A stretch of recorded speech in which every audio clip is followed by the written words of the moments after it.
You're listening to the Hamptons to Hollywood podcast. If you're just tuning in, welcome. And if you're a regular listener, thanks for coming back. Don't forget to rate, review, and subscribe on Apple Podcasts and wherever else you may be listening. I'm Kyle Langen, the founder of HamptonsToHollywood.com, and for the next month or so, we'll be embarking on a new series on the podcast, in addition to our usual conversations, with the Kyle Chronicles, the popular column I write on our lifestyle site that talks about relationships. It's been featured in digital publications across LA, and has even had a spin-off in the LA Times. The Kyle Chronicles is a collection of thoughtful essays, musings, and articles that talk about my own journey in the relationship world after coming out. Romantic relationships, platonic, friendships, hookups, the whole enchilada. So if you haven't read any episodes yet on our site, now's your chance to listen. The Kyle Chronicles, Episode 6, I Keep on Fallin'. After you find yourself in the company of great new friends, there are always stories that they reflect fondly upon that involve friends you haven't met yet. For Jack's group of friends, who I had come to call my own, the adventures weren't just stories. They were legends. And they often involved a gorgeous, busty, and hilarious model named Lulu. Lulu was an Australian bombshell who rose to fame with her appearance on countless magazine covers.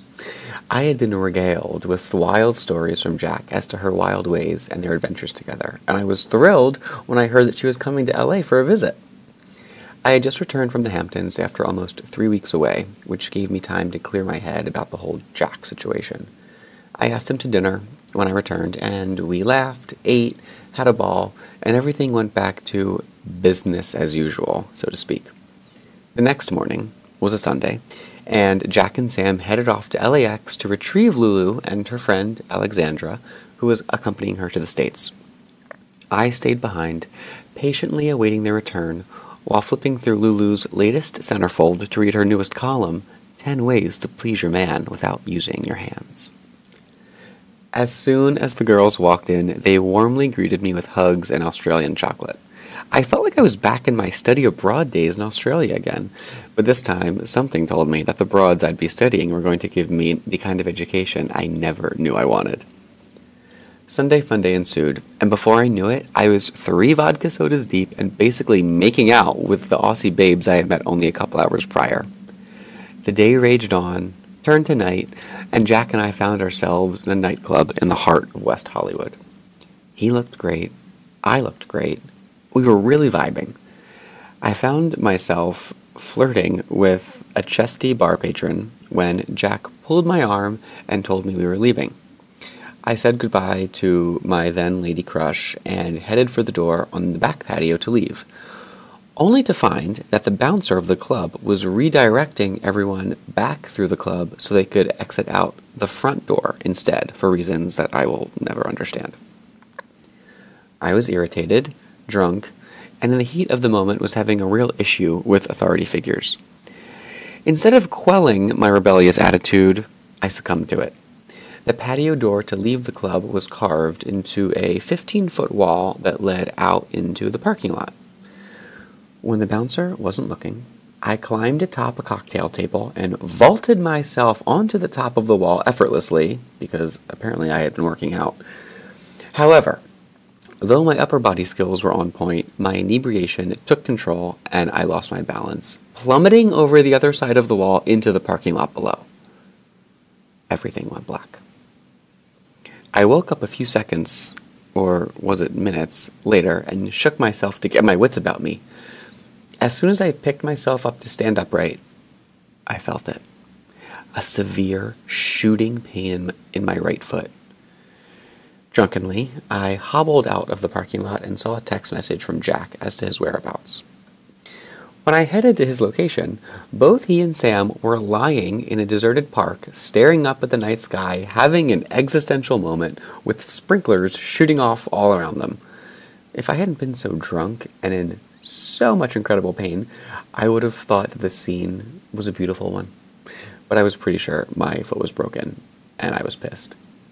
I made Jack call an Uber and give me a piggyback ride all the way to his apartment, where he kindly put a package of frozen peas on my foot until they thawed, or until we decided to go to bed. I can't remember which happened first. After a doctor's appointment the next day, it was confirmed that I had indeed shattered my heel, and I was relegated to wearing a boot and to having to transport myself around via crutches. That night, I got to thinking, and couldn't help but make the correlation that my Humpty Dumpty-inspired fall was a physical interpretation of how hard I was falling for Jack. Even after weeks apart from each other and limited communication, all the feelings I initially had for him came rushing back when we started hanging out again, and especially after he was all cute and chivalrous taking care of me after my accident.